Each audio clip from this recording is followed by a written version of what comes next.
Aquí estamos con nuestro querido Marcelo Brunet. ¿Cómo estás, Marcelo? ¿Cómo estás tú? Abogado, Renovación Nacional, político, las tiene papá, todo. Todo. Y, ¿Cómo estáis? Bien, estaba pensando en lo que decía el presidente del Colegio de Profesores. ¿Y qué hace uno con los niños en el colegio? Cuando no están en el colegio, ¿qué hace con los niños en la casa? ¿Se van a enfermar igual? Bueno, sí, Claro. que es O sea, difícil. que tenés que llevarlo a algún lado, si no se van a quedar encerrados en la casa todo el día. Pero lo que pasa es que, claro, pero la mayor cantidad de gente no tiene esa opción tampoco. Cierto. Entonces lo dejan en la casa y hay muchas mamás hoy día que Claro. están quedándose en la casa también. Claro. Así que está Bueno, complicado, no hay o sea, ningún... por un lado, por otro. Entonces, Sí.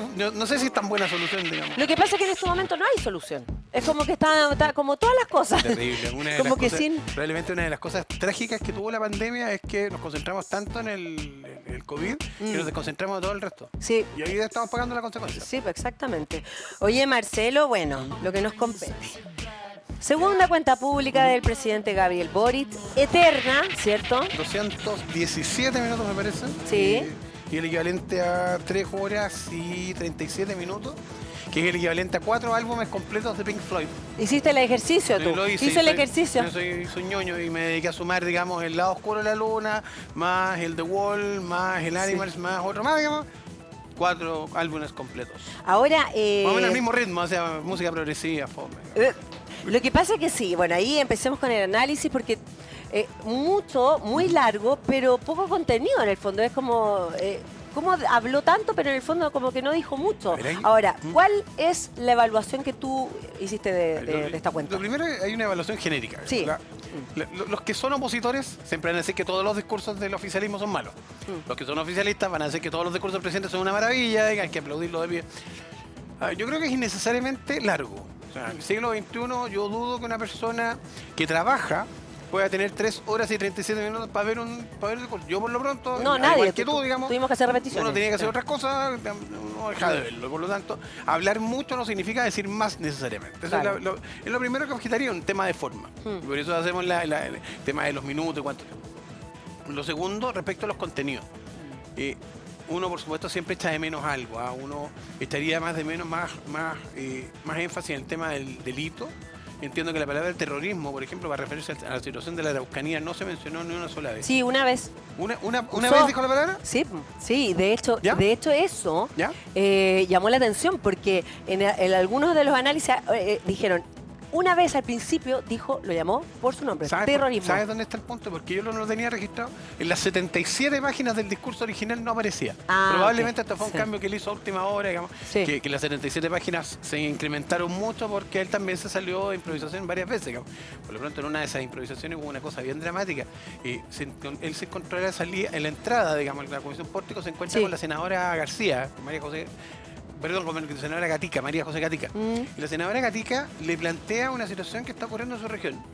Y él después como que se lo toma medio chiste, así como, no está la diputada, no está, bueno, se perdió la. Entonces, eso produce una molestia bastante importante, digamos. Sí, como que no se toma en serio. sí, bueno, existieron varias.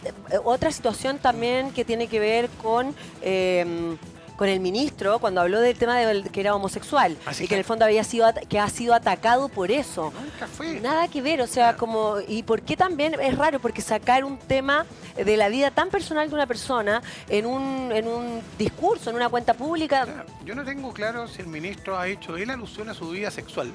nunca lo había escuchado. Creo que la verdad de las cosas ni a ti, ni a mí, ni a ninguno de los telespectadores nos importa si es que le gustan los árboles o le gustan las personas o le gustan, digamos, su orientación sexual, da lo mismo. Exacto. El punto está en cuán bueno o malo es en lo que él hace. Y segundo, y más importante, cuáles son los contenidos de las cosas. Y precisamente la razón por la cual entiendo, lo están acusando constitucionalmente, tiene que ver con materias vinculadas a su ministerio. Sí. Particularmente respecto de un cierto programa de educación sexual Exacto. que probablemente pueda ser materia de discusión. Quienes somos más liberales en realidad, digamos, creemos que efectivamente tiene que haber educación sexual en los colegios. Puntos cómo, en qué circunstancias, cuáles son las materias.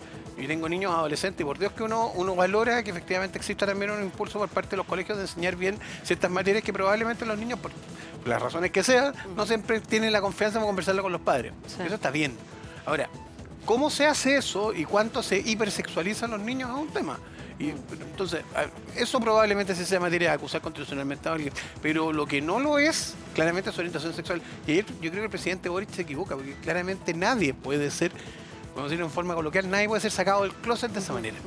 Sí. Ahora, ¿qué es de las cosas que dijo, lo que no sé, lo que más te llamó la atención? Porque, por ejemplo, todo el discurso tuvo un tono de unidad, Sí. ¿cierto? Y lo que más se nombró, por lejos, fue la reforma tributaria. Por supuesto, mira, a ver, algo de bueno tiene que tener el discurso que haya sido capaz de hacer que, de acuerdo con la encuesta CADEM que conocimos ayer, haya subido 10 puntos. O sea, algo hizo bien, sin duda. Porque hay una cosa que hay que destacarle al presidente Boric, que él es capaz de comunicar bien. Sí. Él maneja bien ciertos códigos, él se relaciona con... Y de alguna forma pasa un fenómeno bien curioso. La gente quiere quererlo. O sea, hay gente que uno quiere, hay gente que uno deliberadamente quiere no quererla. Con sí. Boric pasa una cosa distinta. Distinta. Digamos. La gente como que le tiene cariño, como que le quiere tener cariño. Y está dispuesto a darle una oportunidad. Esto un poco, alguien me lo explicaba ayer, un poco como la lógica del pololeo, así como ya está bien, le voy a dar una nueva oportunidad. Ok, perfecto. Ya, le damos una nueva oportunidad y la ciudadanía le... Ahora, ¿qué es lo que dice de fondo? ¿Qué es lo que qué es lo que podría llamar más la atención? El tono. Yo creo que él trata de hacer una especie como de tono de aprendí la lección. Pero en el fondo con cero autocrítica también, digamos. O sea, por ejemplo, le pega un raspacacho al comienzo a la gente de la Convención Constitucional. Ya, ok, tiene toda la razón, digamos, pelados Bade por medio, tías Pikachu, etcétera. Se entiende que efectivamente hay un raspacacho para eso. Pero también hay otro punto. Él no se hace cargo que su gobierno imprimió 900.000 copias de la nueva Constitución que pretendían aprobar, que su gobierno se desplegó en campaña en forma pocas veces vista. Yo creo que probablemente tal vez en la dictadura no podría haber visto un intervencionismo como esto, con un ministros en terreno tratando de promover lo que ellos querían instalar como nueva constitución. No hay que olvidar nunca que el presidente Boric no solamente manifestó opinión respecto a por qué opción iba a votar, sino que se la jugó políticamente por esa opción. Y no encontramos ni una autocrítica de eso. No hubo ningún... pucha, perdón chiquillos, me equivoqué. No hubo nada de eso. Es como que no hubiera pasado nada. Entonces, hay como que eso siempre se suele, digamos, hablar de una canción, digamos, de León Gieco que se llama Los Salieres de Charlie. Sí, que se llama, somos el grupo de los esa Salieres misma. de Charlie. Un país esponja, se Sí. chupa todo lo que pasó. O sea, acá como que no hubiera pasado nada. Como que... Y muchas referencias a la presidenta Bachelet, muchas referencias, digamos, en fondo, digamos, a una especie como de remaquilleo socialdemócrata. Sí, sí. Pero todos Bueno, saben que de el hecho, presidente no es la única mandataria que estaba, o sea, exmandataria que estaba ahí, y de hecho también se hizo ese comentario Sí. entre los análisis como que muy bacheletista, ¿no? Como muy Muy. cargada al bacheletismo Muy. y a la concertación, ¿ah? Es como que hoy día gobierno hoy día se ha puesto del lado de la concertación. como una especie de concertación 3, digamos, Claro. después de la nueva mayoría. Pero, a ver, lo que pasa es que todos al final del día sabemos que lo que piensa realmente el presidente Boric no es eso.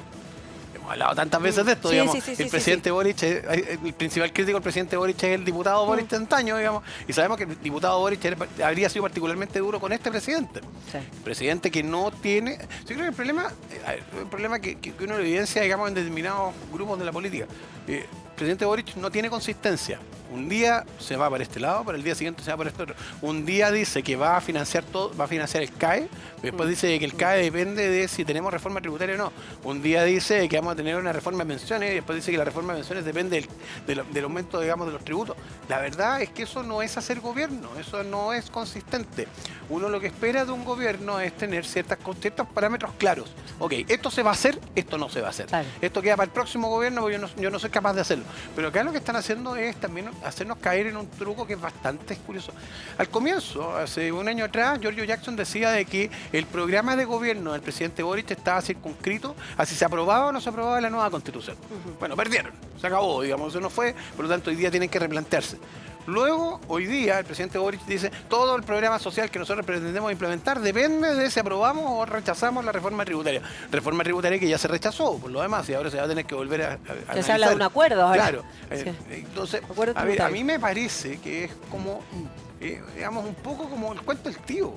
Uno Sí. esperaría tener una cosa un poco más consistente por parte del presidente, saber cuáles son los plan B y C que tiene en caso de que no la apruebe la reforma tributaria. Porque aquí vamos a seguir esperando con el tema pensiones. Pero ahora igual, fíjate, anoche estuvo en una entrevista Sí. con Chilevisión Sí. Noticias en la noche, Sí. ¿cierto? Entrevistada por Matamala y por la Macarena Pizarro. Sí, Y Y él no se hacía, ellos fueron bien, le hicieron las preguntas bien al callo, la verdad. Y él decía que él no cambiaba de parecer, que él no acomodaba las cosas, que él seguía pensando igual.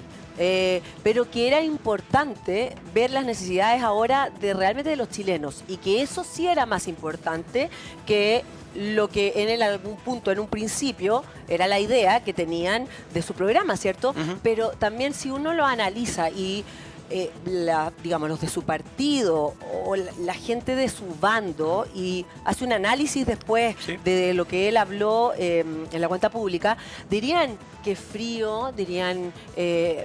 Claro. O sea, no es consistente, lo hubiesen tachado, tildado de muchas cosas, pero menos de un tipo que lleva sus ideas y que las defiende.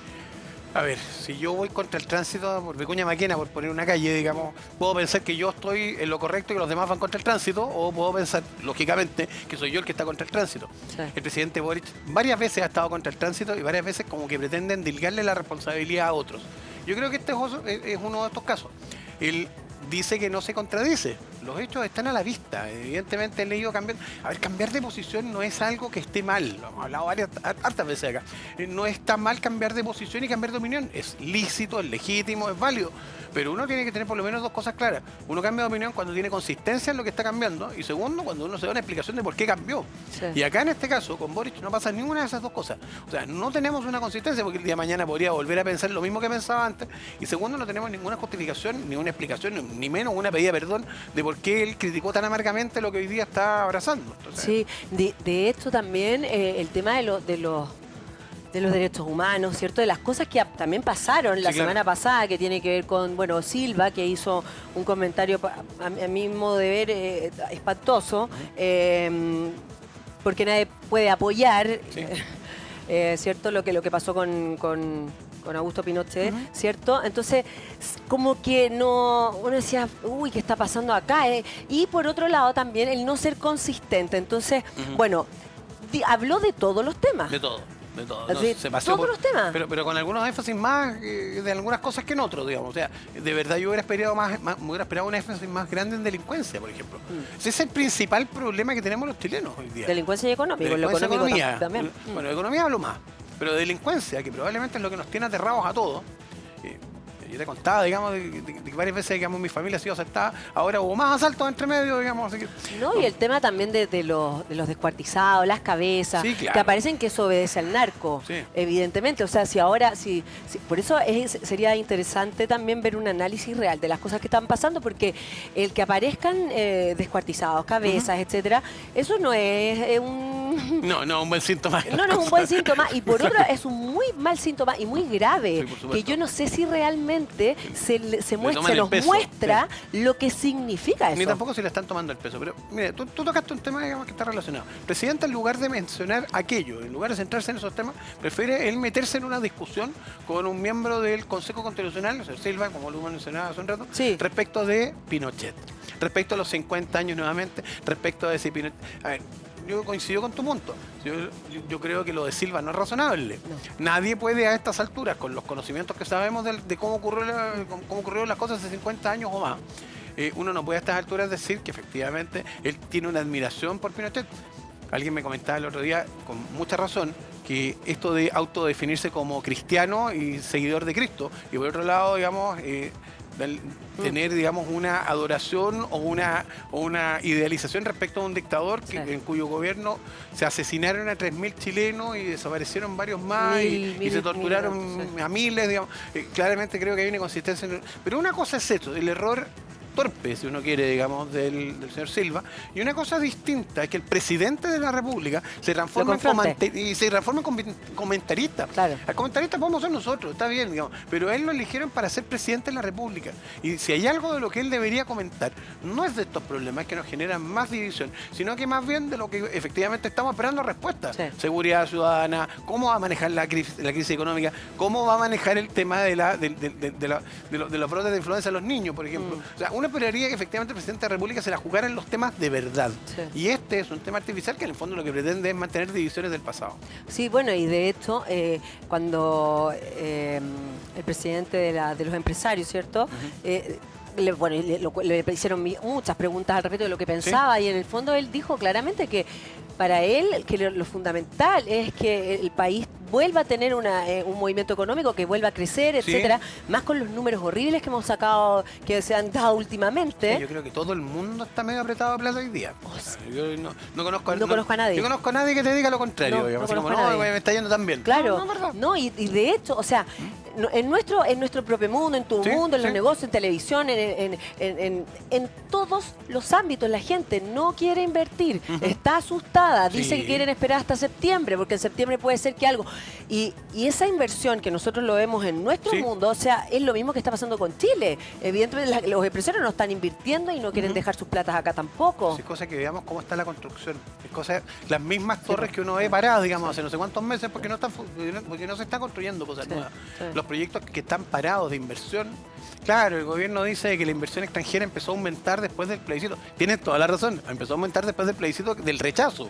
Una vez que se quedó claro, digamos, de que el proyecto refundacional que pretendía tener el gobierno del presidente Boric no se va a llevar a cabo. Ahí empezó a llegar mayor inversión extranjera, pero eso no se materializa necesariamente al tiro en más proyectos. Hay gente muy temerosa, las tasas de interés están muy altas. Estamos en una situación en la que efectivamente uno esperaría más y volvemos al punto, uno esperaría más respuestas del gobierno. Oye, solo un índice, es cosa de que uno vaya a un centro comercial y se da cuenta la cantidad de liquidaciones, sobre liquidaciones que hay hoy día, porque están sobreestoqueados. Eso significa que compraron una cierta cantidad que pensaban vender y que no se ha vendido. Y que no se vende, bueno, en todas las redes sociales, el Cyber Instagram, lo único que uno ve es Cyber que se extiende. Pero se extendió una semana completa. Obvio, sí, y no, y van a seguir, o sea, la gente que está en su casa, tiene sus redes sociales, entra a sus redes sociales y vea, todas las cosas te están ofreciendo 20% de descuento, 40% de si viene con los amigos, no sé cuánto, todo es así, todo es un ofertón. Entonces, y es complejo. Entonces, ahí es donde uno entra en el tema. Cuando uno se pregunta por qué el presidente no está hablando de estas cosas y en lugar de eso sigue hablando de lo que dijo el señor Silva, digamos, uno de verdad que empieza a entender esa frase de Natalia Piegentili, digamos, de los monos peludos, de que le están hablando, digamos, a las personas, digamos, de determinadas minorías. A lo mejor Natalia Piegentili lo dijo mal, digamos, lo dijo de una forma a lo mejor un poco violenta, pero tiene razón en el fondo. Ellos están trabajando sobre la base de un discurso orientado a una minoría segmentada, súper específica, que es su fanaticada. Es hablarle a la barra brava, en el fondo. Pero la verdad de las cosas, el presidente no es el presidente de la barra brava. Parafraseando, digamos, mal, digamos, al revés, digamos, a Salvador Allende, él sí es el presidente de todos los chilenos, no solamente de una determinada clase o un determinado grupo. Y por lo tanto, todos esperamos respuestas más sólidas del presidente. Y cuando tú no eres capaz de tener respuestas sólidas en 3 horas y 37 minutos, porque algo anda mal. Sí, no, y por otro lado también el tema de la informalidad, por ejemplo, que es fundamental en nuestro país lo que está pasando con la economía. Si ese 30% casi de informalidad no sale de la informalidad, no tenemos un problema. O sea, hay un problema que es súper grave y es un tema que uno lo escucha todos los días en la radio. O sea, eso es el tema que hay que hacer algo. Ay, pero para que los telespectadores estén súper claros en esto. Cuando hablamos de informalidad hablamos de gente que tiene contratos que no son contratos en la práctica o que directamente no tiene contratos y que por lo tanto no le pagan previsión y que por lo tanto genera lagunas previsionales. Adivinen en qué se traduce eso al final. Uno de los grandes problemas que tiene el sistema de las AFP en Chile, precisamente, no es tanto la mala administración de los fondos. De hecho, todo el mundo reconoce que los administran bien. El problema es otro. El problema está que con esa cantidad de lagunas previsionales que existen, no hay ni una posibilidad de tener pensiones dignas. Entonces, si tenemos un 30% de empleo informal, significa que estamos generando un problema para el futuro inconmensurable, que yo no tengo cómo dimensionar, porque no hay reforma tributaria, ni reforma de pensiones, ni aumento del cobre, ni lo que sea que vaya a ser capaz de compensar esa pérdida que va a experimentar cada trabajador durante este periodo. Sí, lo que pasa es que tampoco uno ve incentivos para irse a la formalidad también, porque, o sea, hay que entender una cosa. Claro, tú decís, bueno, lo que voy a tener después, ¿cierto? Cuando me jubile, la jubilación, sigue esa jubilación hasta hoy día, no existe, o sea, es muy malo. Entonces tú dices, yo prefiero vivir hoy, el día de hoy, que estar pensando en mí cuando yo me jubile. Totalmente cierto. El problema está en que eso genera un problema para después. ¿Quién paga la cuenta? Obvio, absolutamente. Por eso es un tema que el presidente lo debe tocar en una cuenta pública, hablar de eso. Para eso son las cuentas públicas. Bueno, pero insisto en un punto. Algo correcto debe haber hecho porque finalmente sube su aprobación. Y lo que hace correctamente, creo yo, que es de alguna forma unirnos. O sea, habla de ser la unidad. cariñoso ser cariñoso desde los militares, cosa que yo nunca había visto el presidente Sí, Boric. claro, pero una cosa es hablar de la unidad y después al rato siguiente, cuando ya está con las 2/3 partes de su discurso, después empezar a pegarle a todo el mundo, digamos, como con una ametralladora. Y la parte que precisamente se sale de las 77 páginas presupuestadas. Entonces, al final, ahí es donde volvemos, Carla, a esa premisa básica. El presidente Boric, que uno ve, digamos, compuesto, arreglado, de traje, al final termina siendo el mismo rapado, digamos, de siempre, el mismo que se ponía la polera Jaime Guzmán baleada, al final termina siendo el mismo, su principal crítico, su principal detractor. Y eso es complicadísimo. Sí, no, y sabes que también, por otro lado, habla él del tema de los ladrones de cuello y corbata, Sí, claro. ¿cierto? Cosa que llama la atención porque cuando uno lee y sabe, en el propio gobierno hay problemas ahí de ese tipo grandes que no han sido solucionados, que más bien tapados. Las irregularidades, yo creo que es parte de la... A ver, es súper duro como lo puedo decir, digamos. Las irregularidades son parte del sistema y uno tiene que establecer mecanismos que impidan esas irregularidades. Tampoco hemos escuchado ningún plan de tratar de modernizar el Estado, de la digitalización. El otro día hablaba, y bueno, entiendo que hablaba dentro de esto, digamos, de ciertas medidas en tal sentido, algunas otras vinculadas, digamos, con identificación telemática, por ejemplo, los extranjeros. Ya, ok, eso se puede entender. Pero no hay ningún plan de modernización del Estado. Piensa tú, Carla, que tenemos cerca de 95.000 nuevos contratados en la administración pública. Con todos los que echaron además, digamos, que deben estar del orden de los 20.000, 25.000. Entonces uno se pregunta, bueno, a ver, ¿y para qué necesitamos tanto funcionario público?